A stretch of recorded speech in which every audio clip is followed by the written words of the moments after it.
تو نے ہمارے نبی کریم صلی اللہ علیہ وآلہ وسلم کی شان میں گستاخی کی تھی، تو آج محمد کا ایک ادنا سا غلام اس خدمت کے لیے حاضر ہوا ہے۔ تو صلاح الدین ایوبی نے اس ریجنالڈ کو ایک ہاتھ مارا اور اس کی گردن پیچھے لٹک گئی، پیچھے خاک سے اس کی گردن یوں لٹک گئی، باقی سارے بادشاہوں کے رنگ پیلے پڑ گئے۔ تو خواتین و حضرات، وہ ایک ملعون، وہ ایک گستاخ رسول صلاح الدین ایوبی نے موت کے گھاٹ اتار دیا اور اللہ تعالیٰ نے اس کو عبرت کا نشان بنا دیا۔ دوستو، اکثر صلیبی جرنیل ایک بات کہا کرتے تھے کہ اگر سلطان نور الدین زنگی اور سلطان صلاح الدین ایوبی کو مار دیا جائے تو اسلام کا نام و نشان مٹ جائے گا، مگر ان عظیم مجاہدوں نے صلیبیوں کے تمام عظام خاک میں ملا کر ان کو انہی کی سرزمین سے نکال باہر پھینکا۔ تاریخ میں ایک صلیبی جرنیل کا واقعہ ملتا ہے کہ وہ ایک جنگ میں پکڑا گیا، تو جب اس کو سلطان صلاح الدین ایوبی کے سامنے لایا گیا تو دہشت کے مارے اس کی پینٹ گیلی ہو گئی اور حقیقتاً اس کا ڈر کے مارے پیشاب نکل گیا۔ یہاں قابل ذکر بات یہ ہے خواتین و حضرات کہ یہ وہ خبیث ملعون تھا جس نے حضور اکرم صلی اللہ علیہ وآلہ وسلم، تاجدار ختم نبوت صلی اللہ علیہ وآلہ وسلم کی شان اقدس میں گستاخی کی تھی، اور یہ اپنی فوج کا ایک بہت بڑا جرنیل تھا۔ تمام صلیبیوں کو سلطان صلاح الدین ایوبی کے ہاتھوں اپنی پے در پے شکستوں کے بعد اس جرنیل پہ بہت بھروسہ تھا، اور یہ بکواس کرتا تھا کہ ہم سرزمین عرب پر حملہ کر کے مسلمانوں کے نبی صلی اللہ علیہ وآلہ وسلم کے شہر اور خانہ کعبہ شریف پر قبضہ کر کے اسلام کو ہمیشہ کے لیے مٹا دیں گے۔ اور نبی اکرم صلی اللہ علیہ وآلہ وسلم کی شان میں گستاخی کی۔ جب سلطان صلاح الدین ایوبی کو اس بات کی خبر پہنچی تو ان کا چہرہ غصے سے سرخ ہو گیا، اور آپ نے اپنے تمام جرنیلوں کو حکم دیا کہ اس ملعون کو کسی بھی مارکے میں ہاتھ لگے تو کچھ بھی ہو جائے اسے ہلاک نہیں کرنا اور زندہ پکڑ کے لانا ہے۔ دوستو، اس دور کے جرنیلوں کی لکھی ہوئی یادداشتوں سے پتہ چلتا ہے کہ اس کے بعد سلطان صلاح الدین کبھی چین سے نہیں سوئے تھے، ہر وقت غصے اور بے چینی کے عالم میں رہتے تھے۔ حالانکہ سلطان صلاح الدین ایوبی کی سب سے بڑی خوبی یہ تھی کہ چاہے کچھ بھی ہو جاتا، کتنا بھی نقصان ہو جاتا، آپ ہمیشہ اپنے جذبات اور دماغ پر مکمل کنٹرول رکھتے تھے۔ لیکن بات تھی یہاں آقا دو عالم صلی اللہ علیہ وآلہ وسلم کی شان کی، اور غصہ اتنا تھا کہ کیسے کوئی شخص نبی اکرم صلی اللہ علیہ وآلہ وسلم کی شان میں گستاخی کر سکتا ہے۔ انہوں نے یہ اپنا ایم بنا لیا کہ وہ گستاخ رسول صلی اللہ علیہ وآلہ وسلم کو ہمیشہ ہمیشہ کے لیے نیست و نابود کر دیں گے۔ تو ان کی رات کی نیندیں اڑ چکی تھیں۔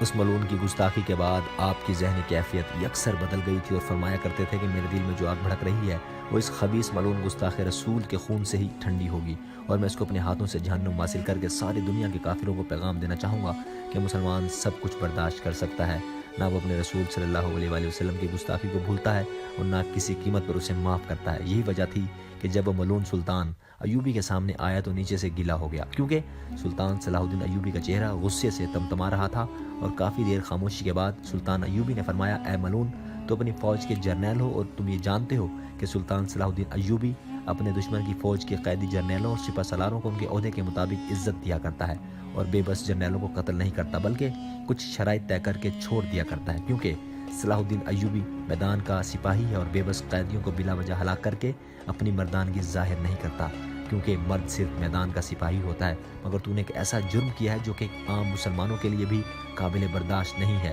مگر تم نے جو یہ جرم صلاح الدین کے وقت میں کیا ہے، اور صلاح الدین کے پاس گستاخ رسول صلی اللہ علیہ وآلہ وسلم کا نہ تو کوئی حق ہے اور نہ ہی کوئی معافی، نہ کوئی مقام ہے، نہ کوئی عزت۔ تو نے میرے آقا صلی اللہ علیہ وآلہ وسلم کو للکارنے کی جرت کی تو کی کیسے؟ آج تو ان کے ایک حقیر سے غلام کے سامنے بھی بس کھڑا ہے۔ بلاؤ اپنے صلیبی خداؤں کے کہ وہ آج تجھے میرے قہر سے بچائیں۔ تم ساری دنیا کے کافر مل کے آقا علیہ الصلوۃ والسلام کے غلام کا مقابلہ بھی نہیں کر سکتے، اور باتیں اس آقا دو جہاں صلی اللہ علیہ وآلہ وسلم کی کرتے ہو کہ ان پر ہم ہاتھ ڈالیں گے، ان کو گالیاں دیں گے، ان کی شان میں گستاخی کرتے ہیں۔ چنانچہ سلطان صلاح الدین ایوبی رحمۃ اللہ علیہ نے اس ملعون کے جسم کے تمام اعضاء الگ الگ کاٹ کے صلیبیوں کو پہنچا دیے تاکہ دوبارہ کسی ملعون کو ایسی جرت کرنے کی ہمت نہ ہو۔ خواتین و حضرات، اللہ رب العزت کے لیے تمام حمد و ثنا جو سب خوبیوں کا مالک ہے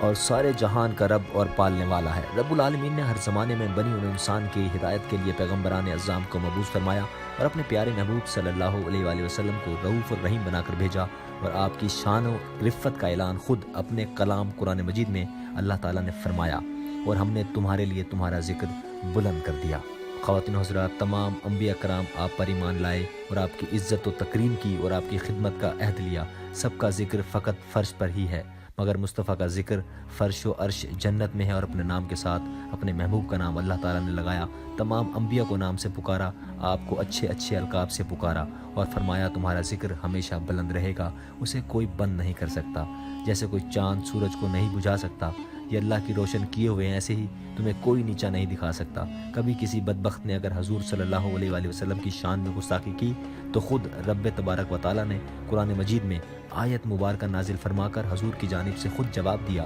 خواتین و حضرات، قرآن مجید میں بہت سی آیتیں اس پر شاہد ہیں کہ حضور کا دشمن ولید بن مغیرہ نے آپ صلی اللہ علیہ وآلہ وسلم کو مجنون یعنی نعوذ باللہ پاگل کہہ کر پکارا۔ معاذ اللہ رب ذوالجلال نے فوراً قرآن میں اس کی مذمت فرمائی اور اس کے 10 عیوب یعنی ولید بن مغیرہ کے جو اس ملعون کی جو خصوصیات تھی، جو اس میں خصلتیں تھیں، اللہ تعالیٰ نے قرآن میں فرما دی۔ اللہ تعالیٰ اپنے محبوب کی شان بیان کرتے ہوئے اللہ تعالیٰ اپنے محبوب کی صفائی کے طور پر جو قرآن میں آیات نازل فرمائی، ان کا ترجمہ سن لیجئے۔ حکمت والے، قرآن کی قسم ہے بے شک تم رسولوں میں سے ایک ہو، قلم کی قسم اور ان کے لکھے کی قسم تم اپنے رب کے فضل سے مجنون نہیں۔ خواتین و حضرات، خود نبی اکرم صلی اللہ علیہ وآلہ وسلم کی تعریف خود اللہ تعالیٰ نے قرآن مجید میں فرمائی ہے، اور اس طرح سے انداز ایسا کہ یہ سن لیجئے، یہ ہے شان مصطفیٰ جس کا اعلان خود رب تبارک و تعالیٰ فرما رہا ہے۔ یعنی یہی نہیں کہ بلکہ مصطفیٰ کی شان میں گستاخی کرنے والے کی برائیاں تک گنوا رہے ہیں،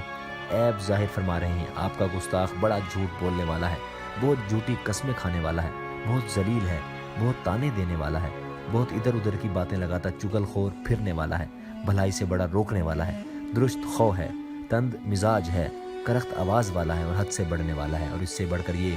کہ اس کی اصل میں خطا ہے یعنی وہ حرامی ہے۔ تو خواتین و حضرات، بتانے کا مقصد یہ تھا کہ جس کا اللہ تعالیٰ نے خود مقام بلند رکھا ہو، جس کا ذکر اللہ تعالیٰ نے خود بلند رکھا ہو، اللہ تعالیٰ نے جس تمام جہانوں میں مرتبہ سب سے بلند رکھا ہو، تو کوئی شخص، کوئی گستاخ اس کی شان میں گستاخی کرے گا تو اللہ تعالیٰ اسے مقام عبرت بنا دے گا، اللہ تعالیٰ اسے عبرت کا نشان بنا دے گا، اللہ تعالیٰ اسے دنیا میں بھی ذلیل و رسوا کرے گا اور آخرت میں بھی اسے جہنم کی آگ، اسے جہنم واصل کر دے گا۔ خواتین و حضرات، امید ہے کہ آج کی ویڈیو بھی آپ کو ہماری گزشتہ تمام ویڈیوز کی طرح یقیناً پسند آئی ہوگی۔ اگر ایسا ہے تو اظہار پسندیدگی ایک بہترین طریقہ یہ ہے کہ نیچے موجود کمنٹ باکس میں اپنی رائے کا اظہار بھی کیجیے گا۔ ہمیں آپ کی قیمتی رائے اور آپ کی قیمتی مشوروں کا بے چینی سے انتظار رہتا ہے۔ خواتین و حضرات، اس سے پہلے کہ ہم ویڈیو کو اختتام پذیر کریں، آپ سے ایک درخواست ضروری سمجھتے ہیں کہ اگر آپ نے ابھی تک ہمارا چینل پیپل لائیو سبسکرائب نہ کیا ہو تو ریڈ بٹن دبا کر چینل کو ابھی سبسکرائب کر لیجئے اور ساتھ ہی بیل آئیکن پر کلک کرنا نہ بھولیے تاکہ روزانہ کی بنیاد پر نئی آنے والی ویڈیوز بھی آپ سبھی دوستوں تک مستقبل میں ملتی رہیں۔ آپ سبھی دوستوں کی سماعتوں کا بے حد شکریہ۔